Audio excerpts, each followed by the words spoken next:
All right, lads. What is it? Episode 5 already now? I'm losing count now. So I think so, yeah.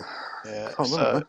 today it will be wrestling, which we'll be discussing. I know it's more of a topic me and McSweeney can discuss in a lot of detail, but yeah, Tom, would appreciate your input as much as you can. I'm sure you've got some sort of background where you've watched or know of wrestling. So yeah, we'll see how it goes. So I want to start off. I know, Tom, I will let you lead with a question, but for the first question, I want to discuss the earliest memories of wrestling, more or less what got you into it, from back in the day. So, Simon, do you want to kick us off, please, mate? yeah, so I would say probably the earliest memories of sort of realising what wrestling was about was bought that game on PlayStation, which was WWF Warzone, and that was around about summer '99. Yep. So actually watching wrestling wasn't until I guess it would have been a similar time to that because we did have the Channel 5 show for WCW, didn't we? Yeah. And I think you guys remember that every Friday evening. I think it's around about 6 o'clock or 7 o'clock, and that was like an 7, hour. yeah. That was an hour of just basically the past week, I think, with Nitro and Thunder. So that was like the earliest memories. Actually, I did have a NES game as well, but again, Tom's going to ask me how old I am here. Mate, how old are you? Jesus. I'm on right. This would have been about 94 or something. Earliest memories of playing games. So that was like WrestleMania Challenge or something. So there was that as well. So obviously that was like Andre the Giant, Hulk Hogan, Randy Savage, Ravishing Rick Rude as well, Ultimate Warrior. So that was, I'm kind of like circling back to even earlier than 99. But yeah, and then I think, actually watching WWF, or obviously became WWE, that was in 2000. And that would have been right at the start of 2000, the start of the millennium. And that would have been SmackDown on a Saturday morning, which was on Sky One. Yep. All right. That was like 10 a.m., wasn't it? Was that Yeah. 10 a.m.? That's it. Yeah. So it was 10 a.m. and you look forward to it all week, and then you realise that it's not even. For some reason, I thought it was live, and I didn't even think. Oh, by the way, obviously the time difference as well.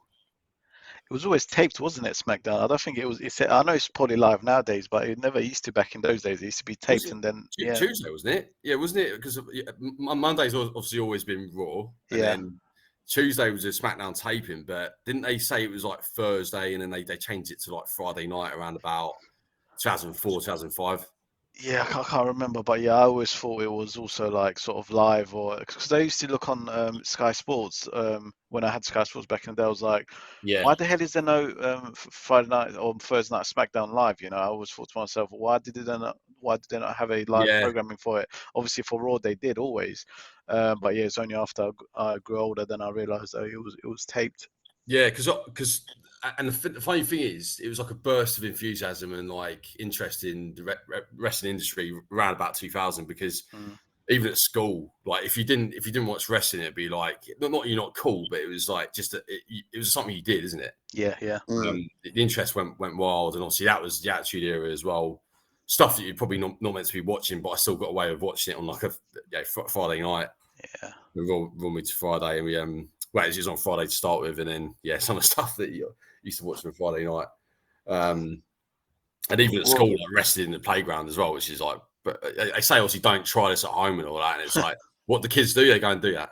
Yeah, exactly. Yeah. Well, what else are you going to do after watching a load of fucking wrestling? I think the most dangerous thing we did was like a superplex off this climbing frame. I remember at the time thinking that this ain't going to be good. Mate, it's like a fucking jackass. It was like 10 and 11-year-olds doing that, and you get told off by the teachers if you do it anyway. And it'd be the same when the cousins used to come round, or even my brother and his mates would come round. You do like end up putting the mattresses on the floor, and you end up doing like front splashes off the sofa or like the wardrobe or something. Always dangerous stuff. Like I think you done a pile driver on me one time. Thought I'd done my neck in, but yeah. Well, it's actually a funny story because for my best man speech from my brother. I recited a story where basically my brother rock bottomed me on my parents' bed, and it broke the slats on the bed. Oh my god, mate! So I could tell you so many stories, and it's amazing we didn't actually cause more damage than what we did, like both to objects and to ourselves. Yeah, I mean, it's one of those. It's like when you see the moves on TV, like they do seem silly. They seem outrageous, especially like with like the snapping on like the chest or throwing someone from one side of the rope to the other. But then when you're doing it at home, what are you doing? You're throwing someone onto the bed, or you're throwing someone onto like a sofa, or have you got like a mattress laid up against the wall? We've got like rope laid up against the wall. What are you actually doing? Yeah. It's fucking nuts. But I remember doing that way back when I was at like my cousin's house over in Ireland during the summer. I used to watch like a little bit of wrestling, and it was on when I went over. It was mainly around the same time as WrestleMania was on, or like the Summer Series, or no, SummerSlam. Is that what it was called? Yeah. So we used to watch that in like the early hours. Do the pay per view. My uncle and aunt would then pay for it. We'd stay up and watch it until like 4 a.m., 5 a.m., get a little bit of sleep until the next morning, and then do all those moves and talk about what actually happened and so on and so forth. And this was back in the day when it was like Randy Orton, John Cena, Booker T, the Big Show. Like the Big Show, I fucking loved him. He was so cool. Because he was so huge. He was a freak of fucking nature. The guy was absolutely massive. Yeah. And he wore like this Spando fucking ballet stupid stretchy costume. He was an absolute moron. But he looked so big when he was in it at the same time. He was the cool guy. He was so cool. Well, you know why they did that? They did that to try and emulate Andre the Giant, didn't they? Yeah. I think initially they said in WCW when he was called the Giant, they said he was like a relative of Andre the Giant. Obviously, he wasn't as big as Andre the Giant, but he's the closest thing we've ever had to like a similar person of that stature and that size, just dominating people. Who was the guy from Iran? Wasn't there like a massive wrestler from like Iran, like pretty recent? Not Iran. It was like Persia. Iron Sheik. Was it Muhammad Hassan? He had like a really weird jaw, really weird face. Oh, Great Khali, India. Was that him? Yeah, he had a weird jaw. He had a huge jaw. Yeah. I feel like I've got to Google him. You got to be talking about Great Khali. He was from India. He couldn't really move much, could he? I mean, he got more airtime than he probably deserved. But yeah, that's it. That's the guy. Yeah, the Great Khali. I thought you were talking about either Iron Sheik, which is well before any of our times, or you were talking about Muhammad Hassan, who got binned off after the whole 7-7 stuff. Oh yeah, that's the guy who was walking around, not like a turban, but like in them fucking head scarf. Yeah, he was going to be made champion as well. He was going to be Batista and become world champion. They had a big plan for him, but that 7-7 stuff happened, and then obviously we one of the storylines where Undertaker sort of gets attacked by men in sort of those what do you call them, man? Covered the face were covered. Yeah, balaclavas. Sorry, and then they binned that whole story. They just killed him off, which was a shame. I mean, at the timing of that couldn't be any worse. It's weird how Vince just had Vince McMahon had such a bad knack for doing that. Just various other things like the Benoit situation, and you could go on and on, can you? Yeah, the amount of documentaries and like stuff I've seen online regarding WWE, even the Vice documentary series, which they do, really, really interesting and really good watch. I was actually just watching a documentary on Kane yesterday, and ended up going back and watching WrestleMania 14 and watching Kane v Undertaker. Obviously it's on Netflix now. The whole lot. I saw all the WrestleManias have been uploaded onto Netflix. So I thought, let me check it out. Oh no way! You serious? Yeah, because obviously Netflix bought the rights now, so there's loads of pay-per-views on there now. They transferred it, didn't they, from the network, WWE Network to there, didn't they? Yeah, section. not everything is there yet. Obviously, there's thousands of pay-per-views, what it feels like. But yeah, all of WrestleMania is on there. I know there was a couple of old No Way Out, Bad Blood, Royal Rumbles and stuff. Royal Yeah. Rumble, all of them might be on there already now. SummerSlam possibly as well. Mm. But they're slowly putting it on. But the interface is just so bad and poor. Like I was watching WrestleMania 14 yesterday, and to fast forward, obviously I'm watching on my TV. You got to go slowly. It's not like you can just click and go. It was just a bit annoying, but it is what it is. At least it's on there. That's the point. Because they did the whole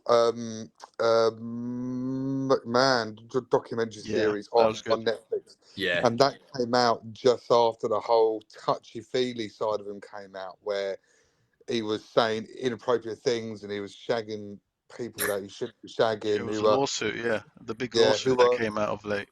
Yeah. yeah, and all those girls were quite a few years younger than he was, if you know what I mean. Like, where it's a little bit suspect that a man in his 70s or 80s, however old he is shagging someone in their 20s or 30s. I don't know if you guys saw what the recent lawsuit was about, the Janelle Grant one. McSweeney, do you know much into that? Did you look into it, or I mean, yeah, some of the details and stuff, but like, you probably know more than me. I know the sort of rough background to it. Yeah. Yeah, but I mean, I'm reading I'm reading bits of the lawsuit and obviously what they've uploaded on YouTube and stuff, and from what I came across, they were in a relationship. Clearly this bird wanted to get higher and wanted money, so she went along with it, and it wasn't like just the one occasion. There was like months and months of it, one after the other, and there was all this horrible shit about how they do threesomes and shit, how one would shit on another's head and all this defecation and all this shit. And I'm like, if it's that bad, surely like if you're a bird and you're obviously experiencing this, you just like make noise about it back then and just get out or just leave the company or just piss off basically. But it went on for months, and something to me just doesn't add up. Either this bird was so hungry for money and so hungry for fame and loved all the other stuff that came with it. I'm not saying McMahon's not a creep. He clearly, by a country mile, he is a fucking creep, and the stuff he's done, it's documented and it's in front of everyone's eyes. But something about this most recent one just doesn't add up. I feel like the blame shouldn't be just at McMahon. Although she got exploited, blah blah blah. But for me, it's an iffy subject. Two sides There's to every more to it. story. Yeah, exactly. There's more to it because if you are any human being being put under that sort of shit, you just up and walk out or go. It's not like you're being held with a gun to your head. You know what I mean? So Yeah. there's more to it. On the flip side of that, we obviously mentioned what was your earliest memory, and Simon answered there. Then we went down a bit of a rabbit hole, but That's all typical me. well and good. All well and good. Mudge, what's your first memory? To be honest, when one of my earliest memories, I don't know when the hell it was. Like, I used to have a bunch of cousins out in Birmingham, right? So we'd go to their house. Like one summer they'd come around our house. They were sort of similar age to us, to me and my siblings. And then another summer we'd go to their house and we would sort of rotate while we were young. And it was actually my cousin. It was my sister, but she was a lot older. Obviously, she had kids and stuff already. So my brother-in-law, he had a whole bunch of wrestling VHSs, and I'm talking ancient shit, like from like early 90s and stuff. Like I remember some of the covers. One was like a bright purple cover, and these rings were really old-fashioned. He had these tapes, and he was obviously into wrestling. And I remember when I used to go over there, he'd put them on for us to watch. And although I didn't really understand what the hell was going on, and but we watched them. So that was like a really early memory of it. Similar to McSweeney when he mentioned he had a video game of it as well. On my Sega Mega Drive, we had a wrestling game. I can't remember the name. I remember when you started the game up, he had really funky music. Ultimate Warrior, Hulk Hogan was like the main on the picture, ripping his shirt off. So we used to play that quite a bit growing up as kids. And then T4, WWE. Sunday Heat was on. Used to come on T4 about 4 o'clock in the afternoon. So we used to watch that every week. We sort of wait for the football to finish, the Italian football Serie A that was on Channel 4. So we used to wait for that to finish, and then obviously wait for the WWE Heat. And again, as McSweeney mentioned, on Channel 5 Friday nights at 7, you used to get the WCW show as well. So that was more or less a lot of the history, me growing up and getting involved with wrestling. And again, as you mentioned, McSweeney, I used to obviously wrestle with my siblings and stuff as well. It was more or less the norm. And I've even got video. My mum had a camcorder back in the day when we were growing up, and we've got all, we recorded all sorts of shit, like stuff I was showing my kids the other day about me doing magic tricks and stuff. Pausing the camera, then quickly changing the re-recording, and taking a piss basically. And there's some scenes in there of us wrestling and pissing about. So yeah, at least I've got that on tape. And I think going off from that, similar to what McSweeney said, Sky One, used to watch SmackDown a lot in the mornings, because we used to have the Sky Value Pack growing up. So we had Sky One, didn't have all of the other channels, and not until later on. So yeah, definitely Simpsons on Sky One. We used to watch a lot, and obviously looking forward to the Saturday SmackDown in the mornings as well. Now, also, one of my mates from school, he used to have the videotapes, a lot of videotapes of wrestling. So I sort of like borrow it from him as well. And of course, video games going on to when I got my PlayStation. We had SmackDown 2. Can't remember the name of the game. I think it was Know Your Role. Know Your Role, wasn't it? Know Your Role, wasn't it? Yeah. That we smashed out multiple hours on that game. Me and my siblings, used to love playing that game. And then going over to the other games we used to play growing up. Again, not Shut Your Mouth. Here Comes the Pain was another big game, a huge part of my childhood. So yeah, that was more or less the early days of wrestling growing up. But I've always been a fan, even up until today. Still a fan.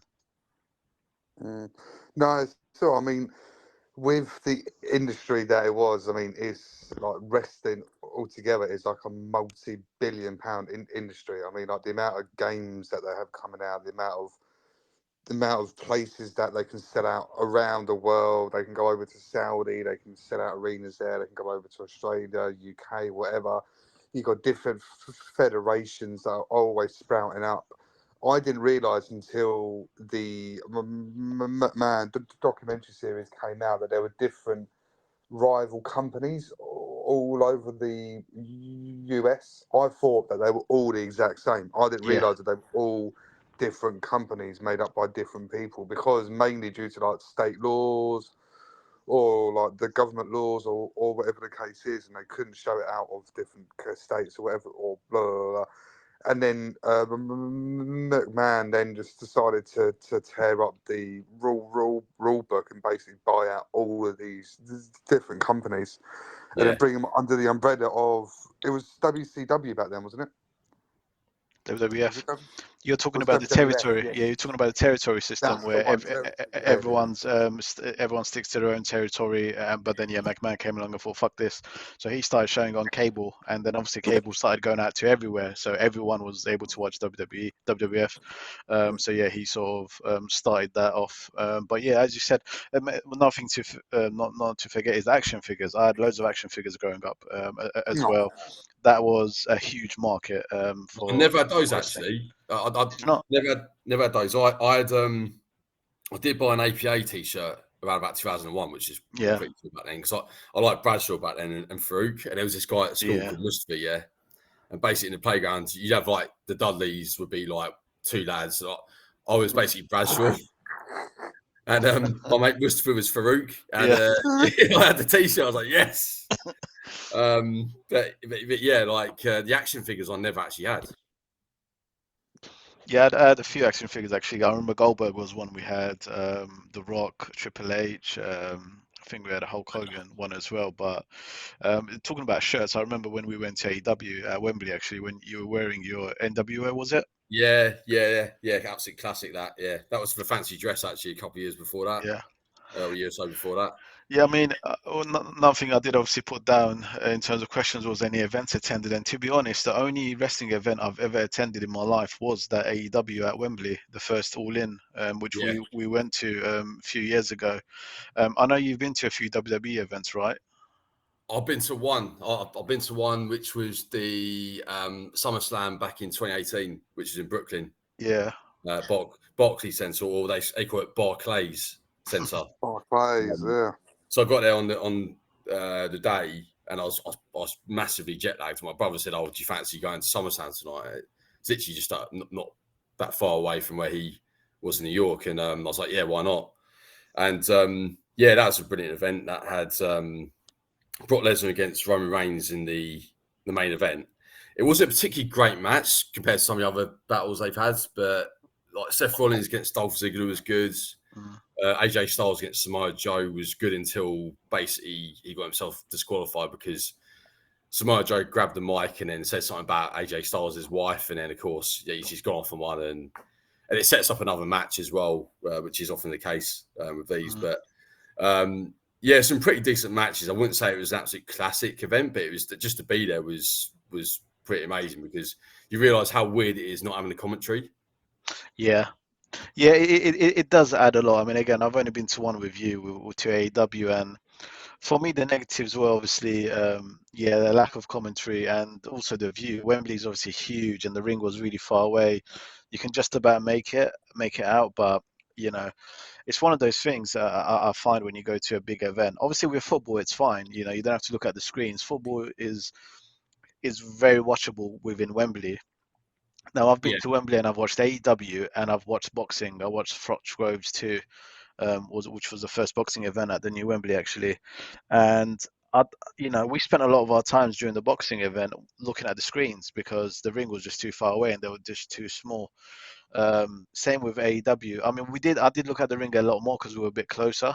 But every now and again, you sort of find yourself looking at the screens. I know that with AEW, they had the screens right on top of the ring as well, which was really handy, whereas the boxing didn't. I don't know. Would I prefer to watch it at home? With commentary, with decent viewing? Yes, I probably would choose that option. But I'm glad to have experienced, my first wrestling event, and there were some really good matches on that card as well. So there were, yeah. I mean, I think the days at the golden era is JR, Jim Ross, because he was just so good. He was so invested in it. He the way he would just call the matches as if it's real. And you actually believe it was real. Like Stone Cold and Triple H. Like one time, Triple H came out and cost him the title against Kurt Angle, and he was like, "You no good bastard," or something. You son of a bitch, and all this stuff. Yeah, son of a bitch, you no good. Was it scolded dogs as well? He used to say, and all the other stuff. And then the King would be like the jester, like winding, be like the heel commentator, and root for the guy that everyone hates, and yeah. I don't want to add what obviously Tom, you mentioned Big Show being one of your favorite wrestlers growing up, and I have to agree because even on the question of favorite wrestler, obviously right now it's different, but for me growing up, similar to what Tom said, Big Show was always just so powerful, so so used to steamroll over people and stuff, and I used to love him growing up. When he faced Brock Lesnar at Survivor Series, I can't remember the year, and 2002, isn't it? Yeah, probably was 2002. I remember I borrowed the tape, and obviously Paul Heyman screwed Brock, and he won the belt, and I was so happy for him. But yeah, just in general, Big Show was a huge fan favorite for me personally. But more recent times, I've got to say, a favorite wrestler I've got to be Kenny Omega. I know we did, and I didn't know much about him before AEW, but I did go back and look at a lot of his New Japan matches and stuff with Okada and just in general, man, just his matches, even in AEW, I just think to myself, fucking hell, this guy is so good. His intensity that he brings, and he's one of those wrestlers I'd love to meet one day. I'll literally be starstruck if I got to meet him, and it's a shame. I know he's had injuries and stuff. There's been rumors of him even going to WWE and all this stuff back in the day. But he's always said no, because I think he got rejected when he was younger. When he was a kid, they rejected him, so he's always had that with him. But yeah, Kenny Omega for me, definitely, man. My favorite wrestler of recent times. McSweeney, can you pick one out if you had to pick one? I mean, if it's gone to the heads, have to make one choice. It's the Undertaker. Oh yeah. I just think the way he would reinvent himself, obviously when he was like an American Badass, is when I first started watching it. Anyway, I'm sure you guys are the same as well. Yeah, it was. Yeah. And that was like a different version of him because he'd had like since Survivor Series 1990 when he made his debut, he'd been like the brooding, an actual Undertaker. Whereas the guy, when he made his return, I think it was King of the Ring 2000 or Judgment Day 2000, I think it was. He came out and basically just cleared the ring. He chokeslammed like the whole of DX, and I think he might even chokeslam the Rock as well because it was the Rock against Triple H. I think Shawn Michaels was the special guest referee, and basically that disqualification cost Rock the match. But he just cleared the ring. I was like, this is a different version of Taker that we haven't seen before. And then of course when he got, in inverted commas, I know you like this one, Moose, when he got buried alive by Vince McMahon with the help of Kane when he came out and interfered and stuff. And that was Survivor Series 2003, wasn't it? Yeah, he was facing Shane. That was one of my favourite ever wrestling matches of all time because I was like, oh my God, someone got buried alive. Yeah, but do you remember, was it the ambulance match with Shane McMahon against Kane before that? I remember they had a match, an ambulance match. But it was Kane and Shane McMahon, wasn't it? It was, because they had that thing where he threw him in a dumpster that was on fire, and was that thing where he got him in that car? He kind of just duped him into getting into this car, and he basically just I think something was like jamming the accelerator pedal, and like Kane's just like purportedly just gone into this massive like 18-wheeler. And it's like totally flattened the limo. But the way they built up, like those two matches with obviously Vince McMahon against Undertaker and then Shane against Kane. But like the Undertaker, the way he then obviously came back after that, 2004, was it WrestleMania 20, wasn't it? Oh, such a magical moment. That was again because I used to believe, obviously, he got buried alive for real. All this shit back then when I was a kid. And I remember we borrowed that tape, WrestleMania 20, of I think one of my younger brother's friends. He had taped it on Sky Box Office. Yeah. We borrowed it and I watched it, and I was just in awe, seeing obviously the men coming out with the fire, obviously holding the sticks, and I was just like, whoa! And obviously the gong started happening. Paul Bearer with his urn, and I was like, that moment still to this day is one of my most special wrestling moments, watching him come back. Although the match wasn't amazing, but it was just the whole, and also leading up to those weeks, obviously with the special with interferences in the Royal Rumble with Undertaker's gongs and stuff. It was just really, really unique. Purple light, the ring moving, and the rain coming down, and the rest of it. And he was just like taunting Kane and taunting haunted him like. But I think like the way, obviously, he came back then, and then until he retired during lockdown, didn't he? End of 2020, and that was a bit of a shame that the way that went down, because it was like, okay, there's no fans there, and the whole sort of tribute to him was quite understated for such a massive legendary character. It was, but I think he should have called it a day long before, man. I mean, he was struggling in that ring, and you could see he should not be doing this anymore. He was basically like an old fart. He was like, "Come on, mate, retire already." I think he went on longer than what he should have. I think he put. I did think AJ Styles, I call it a match, the Boneyard match. I thought that was good. That was amazing when he put that together. Yeah, that was a cinematic masterpiece, I thought. But I think you're right. The Goldberg match was an absolute joke, wasn't it? Horrific, really? And I thought the Roman Reigns tag match against, was it Drew McIntyre and Shane McMahon, was good, but again, you need someone in there to kind of assist him rather than it being one-on-one. Other than that, I mean, the Brock Lesnar match at WrestleMania 30, he can't even remember it, can he? Because he was concussed. Yeah, he was. So, I mean, how he managed to do that the rest of the match after being concussed was like just incredible, really. But the guy was so talented at doing what he did. It's basically like he's an autopilot, really. And like his movesets, and is it the Hell's Gate submission? That was like a new string to his bow. And I think you guys mentioned the Big Show. He had those matches with the Big Show as well.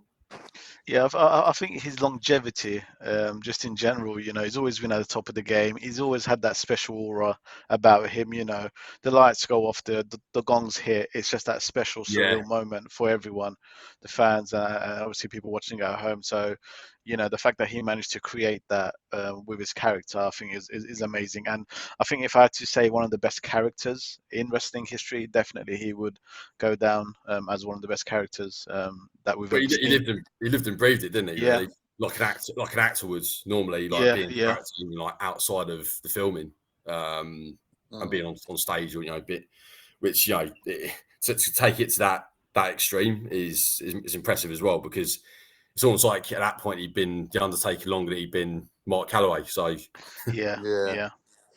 it's good. Could I make a suggestion for the biggest underdog? And you guys are going to be like, oh, that's a little bit controversial. yeah, Chris Benoit, yes, when he won the World Championship, that was like a triple threat. Yeah, Was that yeah. WrestleMania 2020 or 20 something? That's 2020. 21? Yeah, 2020. You're And right. who was he against? He was against like some big names, like some huge dudes, wasn't he? Triple I H and Shawn can't Michaels, remember. wasn't it? yeah, it was. Yeah, I think that was it, yeah. Yeah, And then he won it, and he was such a small guy, but he was a huge guy at the same time. Obviously, steroid up to the fucking max, or whatever the case was. But then he obviously something happened in his personal life where shit happens. He offed his wife, he offed his kids, and then he offed himself, didn't he? And that was a sad moment for wrestling, because there was obviously something to do with is it like the CTE or something, yeah. like some kind of CTE. That head trauma? that's why they're pointing the finger at CTE. And yeah, he was taking loads of blows to the head, and they were going on Mm. about it. Obviously, one of his special moves was a bloody flying headbutt. Yeah, I know. And yeah, he did.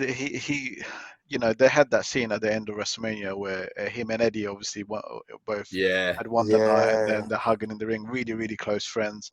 And then fast forward a couple of years later, they're both brown bread. So Mm. it was sad. Obviously, that was his first ever time as a world champion, and he had finally got a push. And then yeah, it's a horrible story, really. What he did to his family, but we don't know what was going on in his head and why he did it. But nothing excuses killing your own bloody wife and kids, man. Crazy. It was and obviously the storyline they had at the time, McMahon dying in the limousine, and they had to yeah, completely go back on that embarrassingly. yeah. And go, oh, because of Christian Wild's death, we've had to, get rid of that. And they had a whole tribute show for Christian Ward, the first Monday night Yeah, after the Yeah. death, and then the very following week, the episode starts off with, obviously it's come to light what happened, and we will never discuss Christian Ward ever again. So they that like was that. expunged him from like the whole WWE archive, didn't they? Yeah, Effectively, yeah. and obviously his matches are still on like the network and stuff like later down the line. But yeah, like they I don't even think they would list him winning the Royal Rumble in 2004 if it was like a list I on the don't think they website. talk about it. Yeah, I don't think they talk about it at all. And even you've got the odd occasion where obviously you've had a main event where Chris Benoit's been in, like even WrestleMania 20, but they never discuss that match or talk about that match. They always point the finger at Kane and Undertaker instead. So yeah, it's a bit sad. They've sort of erased him, but understandably so. Why they have erased him? Oh yeah. Because of all that shit that happened. Well, who are your boys? Who don't you like? Like which wrestlers over history are you like wanker, douchebag, bastard, whatever they shout instead? I think growing up for me personally, I was never a fan of Triple H. And Yeah, I know he was Same. a heel. I know he was a heel, but I just never liked him. I just thought he was a bit of a cunt, basically. Never liked him. And because he was always champion, he was always getting a push, obviously, because he's a fucking McMahon son-in-law. I just never liked Triple H, Yeah, to be honest with you. Couldn't stand him. Yeah, he's always he was a massive heel, and like that's just basically a way of saying that he's a massive dickhead. But he was winning like the heavyweight championship, or he was like the tag team champion, or he was always involved in some yeah, kind of bollock. For me, very similar to him, but Randy Orton. Randy Orton oh was yeah, yeah, Hill as well, and he was a massive douchebag because he loved himself so much, and that's what pissed me off. He thought that he was God's gift. He thought that he was so fucking attractive. He thought because he had a six-pack, he was bee's knees, and because he was like the legend killer or something like that, wasn't he? Yeah. And he was kicking the shit out of all the big boys who used to run the place for years and years and years and decades and decades and decades. And I fucking hated him so much. What about you, Si? Well, I mean that legend killer persona definitely made me hate, particularly when he spat at Mick Foley that time. That was just to build the heat, and then even when he became a babyface, fan favorite, when he beat Benoit for the title, it was like to become the youngest ever world champion. It was probably a bit too soon. I think he would admit that as well. And also, it was like Evolution, Triple H turning on him. I still kind of felt he wasn't like a true fan favorite. Like he's still that arrogant kid that you basically want to lose. So he was one of them, I think. But again, he was so good at playing the heel role that when he became the Viper, the Apex Predator, I think that was when he sort of came into his own, because that was a more sinister character rather than just the arrogant punk kid that tends to get all the glory. Sure, I'll say that one of the wrestlers I could never like. It didn't matter if he was like heel or face. Was X-Pac. Oh, great shout! He's just a slimy sort of look to him. He's a bit. He's not. Again, don't have to be a big guy, because some of my favorite wrestlers like Shawn Michaels, Chris Jericho, AJ Styles, Seth Rollins. They're not big guys, but he was like a really sort of like just puny guy, and I remember he had like some storyline with Jericho where they were against each other. And the funny thing is that match was a cage match, and the way it finished was really good, because you thought he was going to win it, X-Pac, and then basically both of them at the top of the cage, and then Jericho gets him to kind of like, he pushes him and he falls on his bollocks basically on the door of the cage. And he slams him against the cage after that, and Jericho just gets to the floor before. I think X-Pac ended up sort of like hanging from that part of the cage. But I never liked X-Pac. He was just like, that greasy kid that I think he used to call him 1, 2, 3 kid as well when he first broke into the industry. And he was like was he with Sid Vicious or someone at the time, or Kevin Nash? But I can't remember, but that is a great shout with X-Pac, because I thought it was always a little bit of a scumbag as well, to be honest. And then he formed that stable with Justin Credible and Albert called X Factor, and that never really came off. It was a bit of a weird stable, and that was during the Invasion storyline. And he was against like Billy Kidman, and even then, like Billy Kidman was meant to be the heel, obviously being WCW, because that's like the bad, like the evil company or something. And the fans still hated him. The fans still booed him. X-Pac, that is. And I'll say another shout. Actually, a wrestler I mentioned earlier that I liked when he was part of the APA, Bradshaw. When he became JBL, he was he was such a bad heel, wasn't he? I used to hate him as well. And because they put the title on him for so long as well, WWE champion, because obviously that was the time I was watching SmackDown a lot as well. I couldn't stand Bradshaw. Yeah, the whole thing with like Mexicans, like kicking Mexicans out of the border, and then was he the guy who wore like the cowboy hat? Yes. Yeah. Bradshaw, JBL Bradshaw. He basically, because they split up with Farouk, and then Farouk got fired in inverted commas. Stash went on a holiday, and Paul Heyman said, "No, I'm going to keep you because I think of you highly because you're on Fox News and you've got your own book out and portfolio and the rest of it." And they became that sort of rich, aristocrat like character, wasn't it? That's politician. Like a racist Texan, proper. He's still part of WWE. Apparently, he's an ambassador and a commentator for the company, so he's still part of it. I think what WWE do is they have legend contracts, which they got loads of people on their books where you go to events and stuff. So I think he's part of that Legends. He's on that Legends contract, and he used to obviously commentate for WWE a lot. And he comes back every now and again for a special occasion. But always a scumbag. Yeah, good shout, McSweeney. Forgot about Who's your most hated then, Tom? Was it Triple H as well? Probably Randy Orton. Sorry, Randy Orton. Yeah, yeah, Oh, yeah, I fucking hate him. But then yeah. another one. I had a little Google there for X-Pac because I was like, oh, I don't know who the fuck this guy is. And have a little Google. One name that came up, and I completely forgot about him. And you could either love him or hate him, but Kevin Nash. Kevin I Nash. like him. I didn't like him because he always wore trousers that went up to his fucking nipples every single time. He wore the highest waist trousers you could possibly buy on earth, and he looked like a dickhead because he always had like the really long hair, like the massive beard, or he never had a beard sometimes. And he was an absolute douchebag, but he was part of that really bad crowd as well, right? Because he had, who was the guy who was on WCW who ran it? Was it, oh my god, he was Bischoff. that's the one. He became like a massive heel himself, didn't he? Yeah, He was like well, he was always a twat, but then when he decided to put on like the leather jacket and become part of that bad crowd, everyone was like, "This guy's a fucking knobhead. We don't want him to run the company anymore." But it was just that act that he was putting on. And again, you obviously putting on that act, and everyone hates you, and they don't want you to run the company. You're doing a really good job then in doing that act. But he was a massive douchebag. Kevin Nash on his high fucking trousers.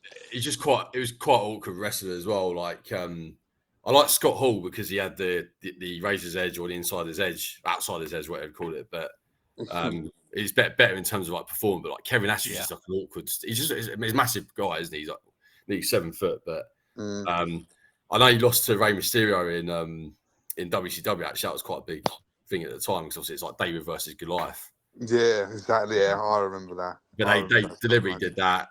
I guess another guy that is a bit of a loudmouth is Scott Steiner, because when he was like injuring certain wrestlers in WCW, I think Booker T was one of them, and other people. He was like the world champion, and he was he's quite an easy guy to dislike. Scott Steiner. Yeah, what's the thing that he always wore on his head, like it was a fucking knight of the medieval times? Yeah, like a messed. I don't know what it's called. Any idea? I've no fucking clue, but I know what you're on about. It just looks wrong, isn't it? And then him coming out with like, did he come out with like a tiger one time? As well? I remember, mate. I wouldn't be surprised. But yeah, Hala, if you hear me. yeah. But like when you hear him like speaking normally, I've been like seeing clips of this where he's like so calm and stuff. But like when he gets on the mic, he's like he sort of his voice just like goes through the decibels. Who do you boys like as like a ring entrance? Like, what was your favourite music? What was your favourite wrestler to watch coming out to the ring that got you pumped, that got you gassed? McSweeney, I'll let you go first on that one. Yeah, I'll say Chris Jericho, and I've sent that debut of his in the WWF. Oh, I can't remember. I've said it to you about 8 times. He only first made his debut in '99. He comes out and basically interrupts The Rock and cuss that promo, yeah. Yeah, I just think that again, like similar to like the Undertaker's got me in a different way. Like the way he just the music itself, break the walls down. Like the actual Titantron as well, where it's like kind of almost like a panoramic view of a city, and it's like that all kind of like nighttime entertainment vibe to it. Yeah. Such a good entertainer, as well as like being an amazing wrestler. And I think, when he came back in 2007, I think it was when he interrupted Randy Orton. Do you remember that, Tom? Yeah, just about. Yeah, so it was like weeks of they call them vignettes, and it's like the Save Us. Exactly, yeah, Save Us, and then there'd be, was there one that said Y2J on it, or it was Save Us.Y2J it was, yeah, and it was like you see like about 5 seconds of it, and you're thinking, okay, what's this then? I didn't even spot the Y2J thing initially, but then when he came out, it was like, I think the build up to Beijing Olympics the year after, and this guy was doing this run with a torch to pass the torch to Randy Orton as the champion, and you just see this arm come out and clothesline. I remember that. And he just said, we know, everyone knows who it is. It's Chris Jericho, and he's coming back. And he came back. He had shorter hair, and again, he reinvented himself so many different times. And I think a big part of that was from the entrance music and the whole package that kind of surrounded it. What about you, Mitch? Favorite entrance. To be honest, I always loved Kane's entrance with the flames, go off, and even the tune itself. The old one, the very first one, I used to love that. In terms of Kane, it was always such a powerful entrance. Of course, Undertaker has got to have a special mention. Initially, obviously, but as time goes on, you see it over and over again. It does get a bit boring. Favorite entrance tune, again, another one I really used to love. Was Kenny Omega's one, but his tune in New Japan, he had a entrance. It was called Devil Sky. I don't know if I've sent it to you, McSween. I must have in the past. So yeah, he used to come out to that song, Devil Sky, and I thought it was a great tune. And then obviously with him, he did one in New Japan where he's that sort of the Terminator. He's talking Japanese as well. He comes out dressed as Terminator, and the Devil Sky music hits in the arena. It was amazing. It was really, really nice. So yeah, Kane and Kenny Omega, I'd say. What about? I mean, this is well before my time. Simon, you were talking about 1994, so maybe within your time frame, and you merged as well. Hulk Hogan. Oh, the Real American one. Yeah. I mean, it does. Yeah, it does get me a bit pumped. So it's cheesy and very American as it is, Americanized. But it does. It's particularly when he came out and attacked Muhammad Hassan that time at WrestleMania. It's like typical Americans trying to big themselves up and like being like the sort of high and mighty. Yeah, I mean that's a brilliant theme, but I think even Ultimate Warrior's theme was one that really gets you going as well. Razor Ramon's theme, I absolutely love as well. It's like his old character, and again, it's before my time. I thought he had a fantastic sort of aura about him. Very sort of chilled out, sort of. He was like meant to be this was it a Cuban or something? I think he's like Cuban or Puerto Rican. What about Brock's theme? It's very good. Again, it's that kind of like it's almost like scary in a way, isn't it? Really? Yeah, it's like dominating, isn't it? The initial beat goes on, not B, but you know what I mean. The initial like, I don't know what the fuck to call it. Do you remember when he first came out in 2002 and he just like destroyed? Was it Spike Dudley and he just like dominating everyone to Al Snow and other people in the ring at the time, and it was a hardcore match, wasn't it? So he didn't need to use the weapons. He just basically was so good. People he was so talented and so powerful. It was crazy. And of course they pushed him to the moon back in those days, and rightfully so. But he's always been one of my favorite wrestlers, in all honesty. Obviously not so much now, but growing up, obviously watching him so much as well. And obviously when he went off to UFC as well, he was the reason I got into UFC because I was sort of following him. So yeah, I mean, I've always got a lot of appreciation and admiration for Brock Lesnar for what he's achieved in the game. Yeah, he's always done well. Like when he first came in, because he was like an actual wrestler of that, did like the American side of wrestling. Like I know him, Kurt Angle as well, because he was an actual like Olympian. Yeah, he was brilliant. He was like Tom to the mass. But like Brock Lesnar was a massive, like intimidating person. Like the size of his chest was fucking ginormous.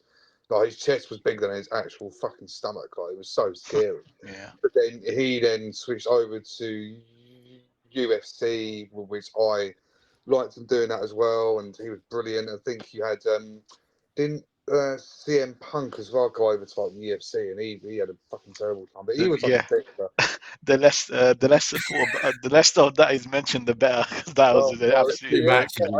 Got his arse handed to him, did he? Yeah, twice. Yeah, but didn't one of the guys get done for like drugs or something? So it got like was it like a no contest? But one of them got. None of CM Punk's ones. Brock's one at the end when he fought Mark Hunt. Brock was on steroids or whatever. He lost to Cain Velasquez, didn't he? He got knocked out by Cain Velasquez, yes, and he got knocked out by Alistair Overeem. Then he came back and he fought Mark Hunt. He won that fight, but he got popped for doing drugs, so they took that win away from him. But yeah, he was always entertaining and good value. Would attract the fans. myself included, got Yeah. me into UFC. So I guess the initial plan worked to get my eyes on the sport. Yeah. Alistair Overeem was like constantly like 99% like fucking steroids, and then Oh, like mate, 100%. 1% normal from the fucking gym. Like the guy was like Horse meat. He used to be called horse meat, mate, because he Yeah, used to eat but horse meat. he was huge. Oh, I can't Yeah. remember what fight it was. Was it against? Oh, I can't remember who it was. I Probably can't remember. Brock. He probably, and he was literally steroid up to the max. Like it was horrendous, and everyone was like, "Yeah, whatever, it's fine. Don't worry about it." See, I watched a lot of Alistair Overeem because I was obviously into MMA at that time. Before Alistair Overeem came into UFC, he was in Strike Force, he was in Dream. I used to follow him on Twitter and stuff as well. And he was, again, always bulky and always big. But then once the drug rules got more strict in UFC, you slowly saw a change in a lot of fighters, including Overeem. He became skinny again, just like he was back in the day. And then he had a good run though. But yeah, Brock Lesnar definitely. He had a good run, but then when he went back to WWE again, that was a crazy return as well when he came out, and I think he fucked up John Cena on his return. Again, it was always nice. He always brought eyes to the sport and to wrestling whenever he made any form of return. You know what? One thing I want to mention as well before we move on. One wrestler I forgot to mention that you mentioned him before, McSweeney, Rey Mysterio. I never fucking liked him. I just thought this little midget. I was never a fan. I was never a fan of Rey Mysterio. Look at me. I'm gonna fall on the ropes so you can do me a 619. No one else would fall on the ropes like that in any match. But when Rey Mysterio is wrestling, oh yeah, I'm just gonna put my chin on the second rope. Yeah, go on, do me a 619. Yeah, my brother hated that. Every time that happened on like SmackDown, because obviously SmackDown was like arguably a better show for about a good 2 or 3 years than Raw. And he goes, "Oh, it's so stupid when they do that." It's like, yeah, it just deliberately sets them up. It's literally all fucking like scripted. I know, but still, that is what pisses you off. I love it so much. But don't forget, growing up, I knew it was fake and stuff, but the whole scripted side of it, I didn't really follow. I used to get so pissed off. I used to be like, fuck, no other match in wrestling history does someone fall on the ropes like that. But yeah, whenever Rey Mysterio is here, oh yeah, let's do it. Let's 619.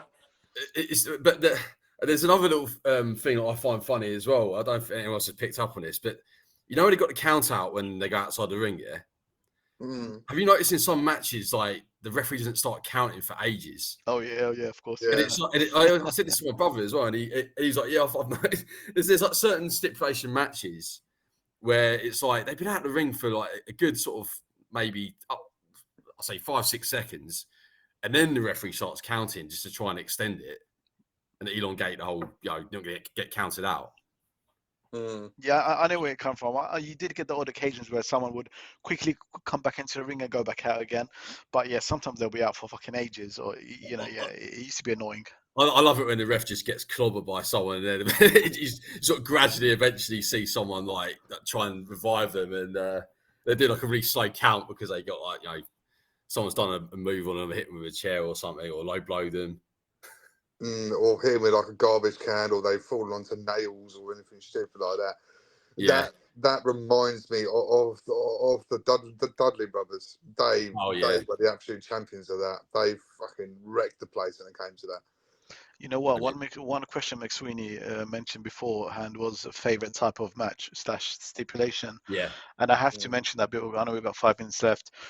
The TLC match is got to be my ladder matches actually in general, but TLC obviously when Simon, obviously those 2 special matches that they had, the triple way with Dudley Boys, Hardy Boys, and Christian and Edge. Those matches are legendary.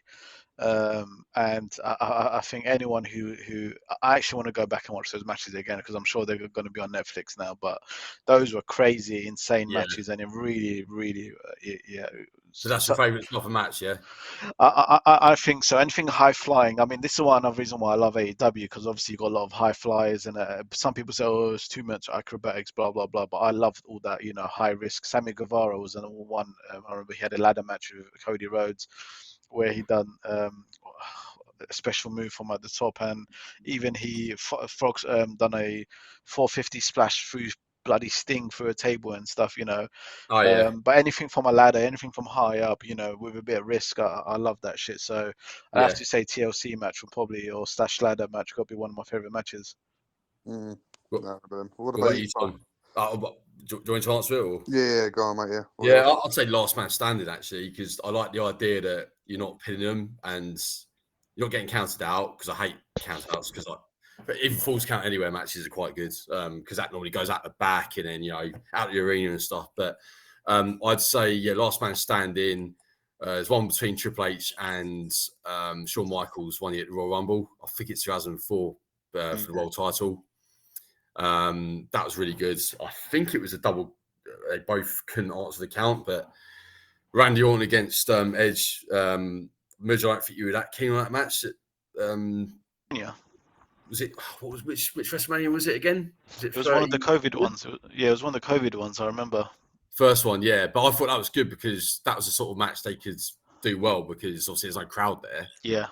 And I think the way they went in the gym, they went around the back. Yeah, I thought the ending to it was good as well. But I like the idea of someone not being able to get up for 10 seconds. And yeah, rather than just pinning or making someone submit. Yeah. What about you, Tom? Royal Rumble for me was always the best. I fucking loved them. I'm trying to remember the Royal Rumble when it was the first person who was in the ring and they ended up winning it against all 30 people. I can't remember their names. It's the one you mentioned earlier. Yeah, Benoit, I'm yeah. pretty sure it was him, but I wasn't too sure if it was. Royal Rumble, absolutely love them because it was just literally, it felt like hour-long wrestling with like, it felt like there was obviously two people there at first, and then it felt like there was like 20 or 30 all of a sudden, and it was absolute pure madness. I always loved them. Always loved them. It's the countdowns as well. It's the countdowns every you know, to 10-second countdown. It's just amazing. You know, you don't know who's coming, and you get the shock returns as well. Yeah, it's really good. Well, yeah, I think that, one of my favourite moments of all time was that Edge returning in 2020, again the same year as I mentioned a minute ago. That was incredible. Yeah, that, I remember that one. Neck issues, and to come back and be able to do that. Yeah. Yeah, I remember them way back when. Right. I think we need to have another podcast about wrestling and about the UFC as well, because we almost branched out into UFC there a little bit. Yeah. Schedule one in maybe next week or the week after, or whatever the case is. You guys got better knowledge of UFC than me, but I might be able to. Yeah, I mean, I don't mind it. I mean, it's obviously they show that live now on BT Sport if it's not like a massive match going on, but I do try to stay up a little bit late and watch like the prelims and the actual fights themselves. But yeah, no, I can actually get like a little bit involved in that then, a little bit of my knowledge. Yeah, we'll sort out what we do next week, so that's not a problem. I know we've got 20 seconds left, but yeah, thanks again, guys, and yeah, I guess we'll see you on the next one. Nice one. Cool. See you later, boys. All right, lads, have a good one. Cheers. Bye. Bye.